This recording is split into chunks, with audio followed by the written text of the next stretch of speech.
Something else. I think it's already been pointed out at some point, but yeah, I was gonna say they adopted him. So Zell was adopted. I think it's been brought up before, though.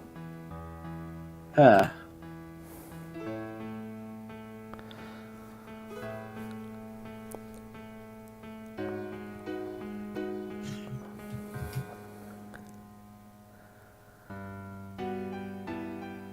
And there's fucking Cypher. Come on, just punt, little bastard. Nobody'll know. And the Cypher proven he's always been a bullying little bastard who never grew up.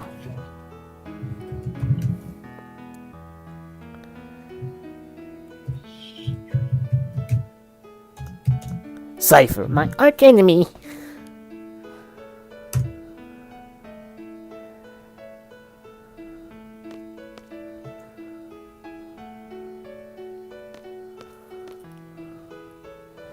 If only you could strangle the little bastard.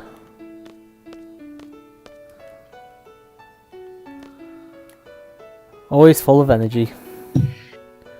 Sorry, I don't remember you. Jesus Christ.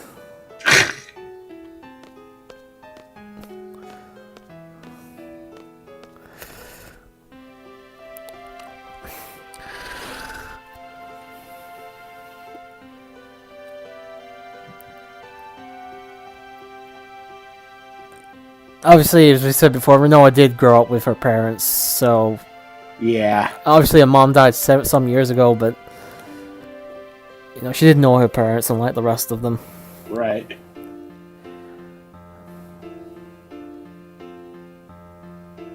Yeah, I was there too. I was the boy that burned things, so you all stayed away.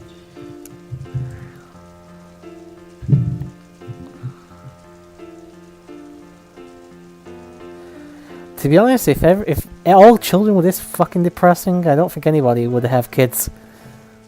And I'll be back. Yeah, no problem. Oh, I hate this fucking convoluted backstory so fucking much. It's terrible.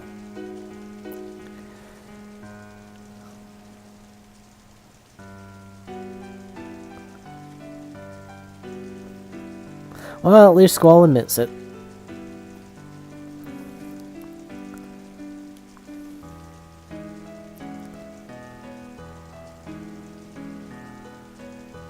So yeah, no fucking surprise here. Alona is actually Squall's sister. Actually, everybody's sister, because she was basically the big sister to everybody. Okay, there's actually more to it than that. But we'll save that surprise for a little bit later. He says this and yet he didn't remember Irvine at all. He just literally said it a minute ago. I don't remember you.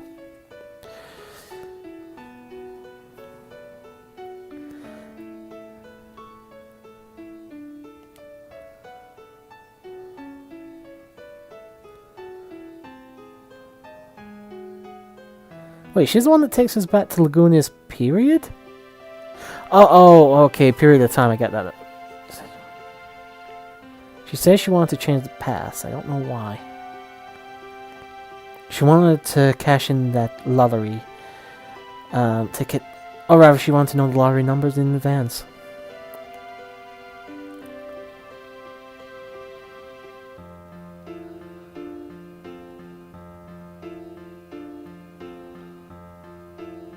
By the way, I'm not 100% certain. I think this is still...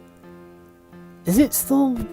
where's the fuck is Renault? Because they're still technically in the basketball court, but here they're on the beach? And I'm confused here. Oh well.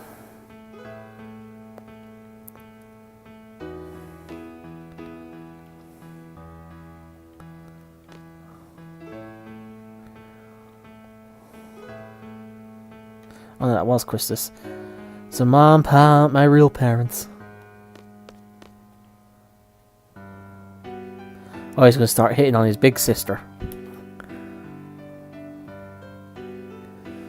He kept hogging her for yourself. You sure have a good memory.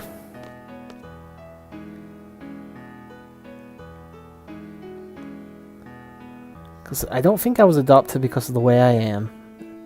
A brooding little bastard.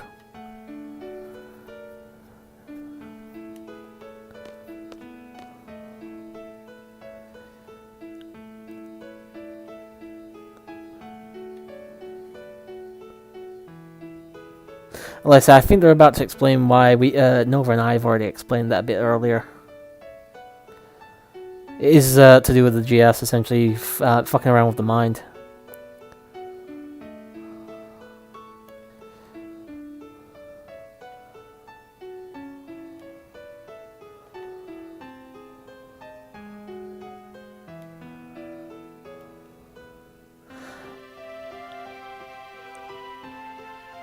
As I say, it's not really acquitted to very well.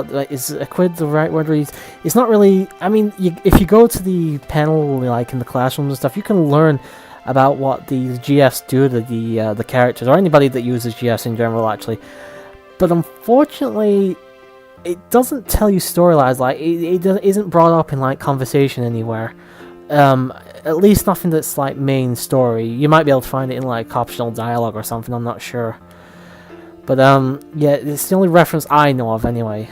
It just seems a little bit thingy, because they tell you that, and unless you actually look for that, you don't get any information. Then suddenly this fucking scene pops up. And for me, when I first saw this scene, I didn't actually read the thing with the GS at first, and I found it total bullshit. When I found out that all that you would get beforehand, like foreshadowing, was a small little piece on the panel in the classroom, it basically pissed me off even more.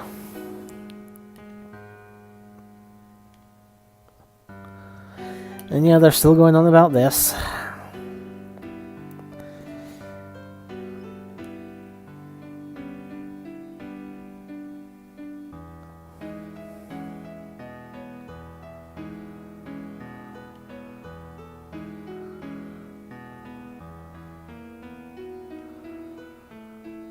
And Quistis basically, to remove any kind of romantic entanglement triangle.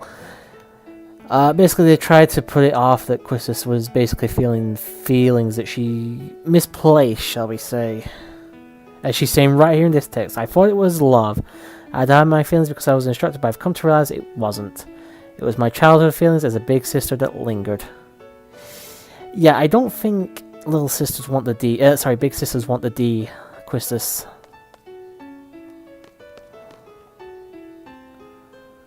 A misunderstood love. Although she admits she gave up once Renoa came into the picture.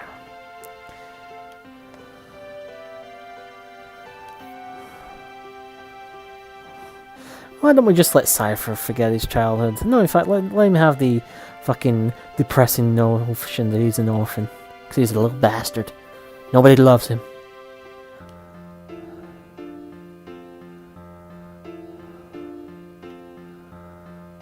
No, he's picking fights with Skull all the time because he's a little bastard. And they still haven't fucking figured it out yet. And I'm back. Hey, welcome back, Nova. Basically, we've just got time for you to...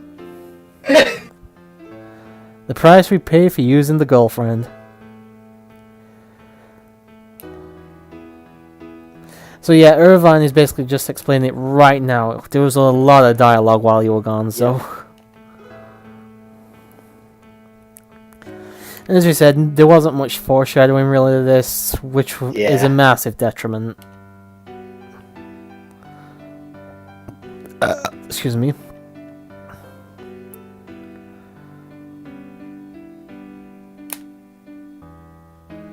This is the same man that has fucking Norg in the bottom of the garden. I'm pretty sure he'd allow it. Yeah. Yeah, as we said, we already explained all this earlier. Irvine remembers because he only recently started using the GS while with the group, so...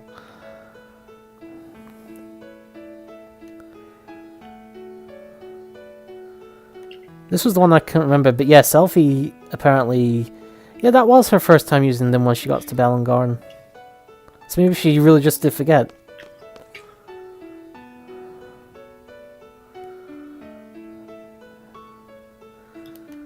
I slept with Renoa. Really selfie. When I was 12, I went on an outdoor training session. Oh, so she actually found the GF inside one of the monsters. Alright, so she did actually use it before she approached Balam Garden at the beginning of the game.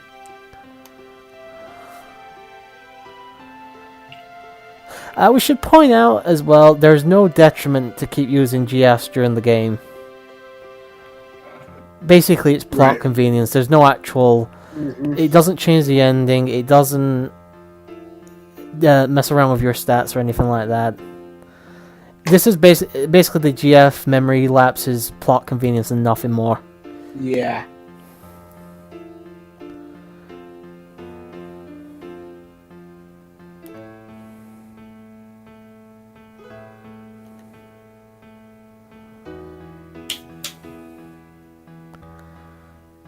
God damn, this flashback's taking forever. So how's your sex life? Mine's non-existent.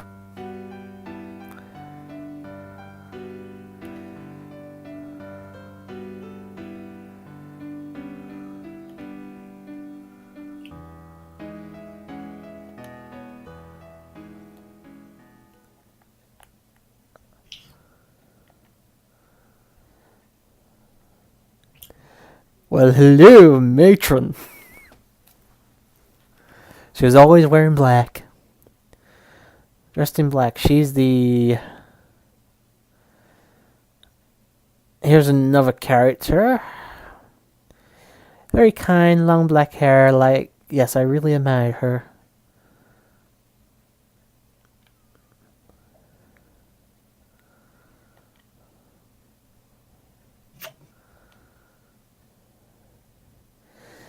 Da da da da. Yep, the big reveal. Idia Kramer, aka... Sorceress Idia. Yep.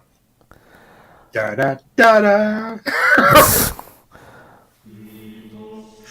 Oh, and the music started up.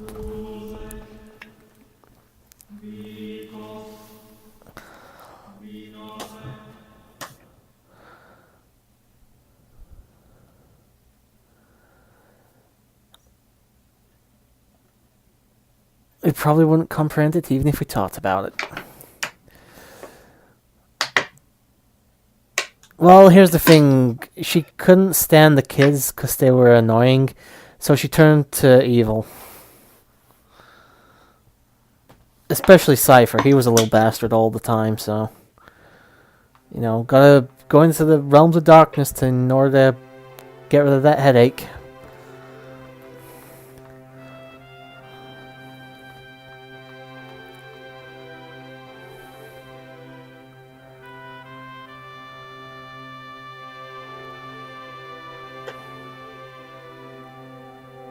It was when I was being tortured. Anyone did not see what it was.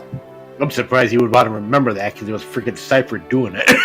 To be fair, though, that was like at the beginning of this too, so Yeah. it wasn't actually that long. It seems to just be like old memories they seem to be losing with the GF, not like the more recent ones.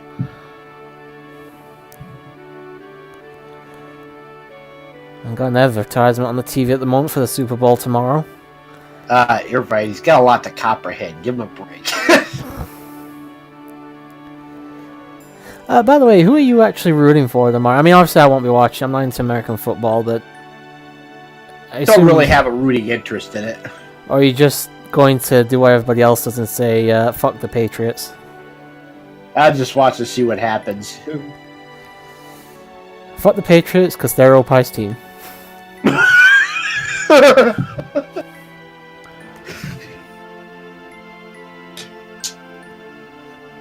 Please tell me we've got the fucking Garden War about to start soon, because this is fucking boring. Just basically tapping the A button every so often. Yeah, Opie's got enough things to whack off to. True. I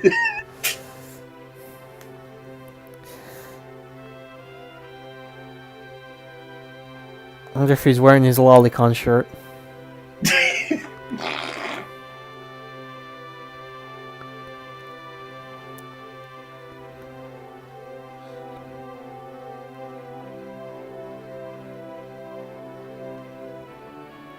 No, here's the thing. Obviously, once you get to like disc 3, if you're not going for the optional stuff, you can actually get through both disc 3 and disc 3 pretty quickly, and you can get through disc 4 even faster. Yeah. Yeah, disc 4 is pretty much almost all optional stuff other than the last dungeon. Yeah. Disc 3, there's still a decent amount to do, but I think there's actually more on disc 2 unless you're going for side stuff, of course. Yeah. Which I don't think we're going to bother with.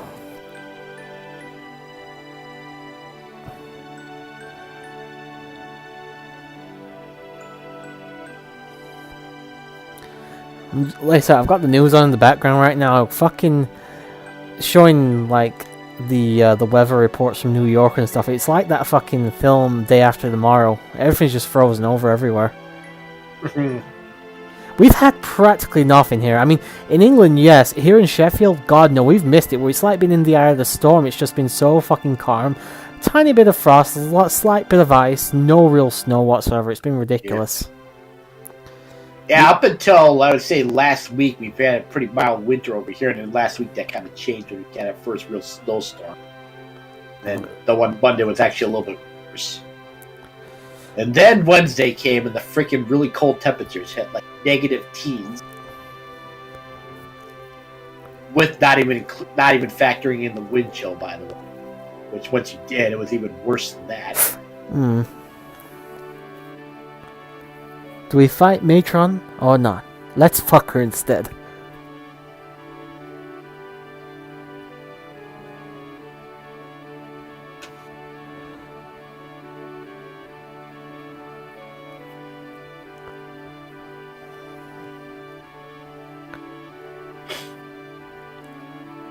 Selfie wanted revenge a moment ago, now she doesn't. Make up your fucking mind, honey.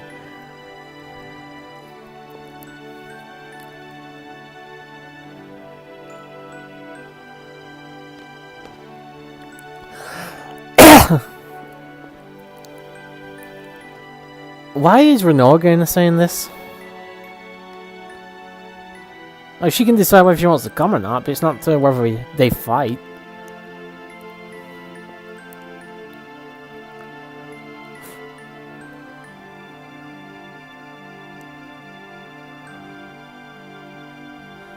Oh, look. Speaking of snow. Okay, Selfie.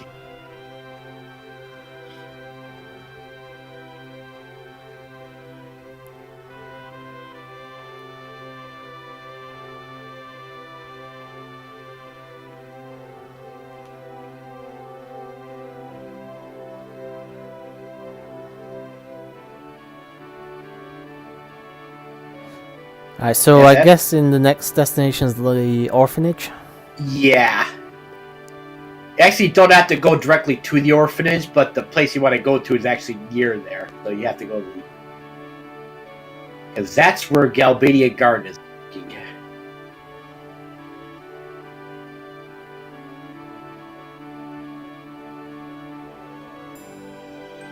That actually went in the orphanage and stuff. You can actually go into the...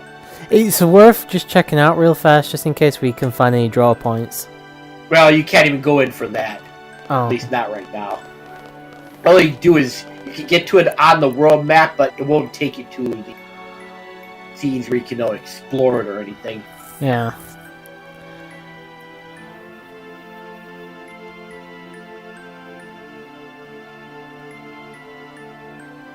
And you unfortunately can't check out the orphanage until disc 3, so although we're not far off from it. No, not too far at all now. Yep, because the next thing is the Galbadia Garden conflict too. It's actually a pretty cool cutscene, actually. Oh yeah. Well, you know, like interactive cutscene type of thing. You know what I mean?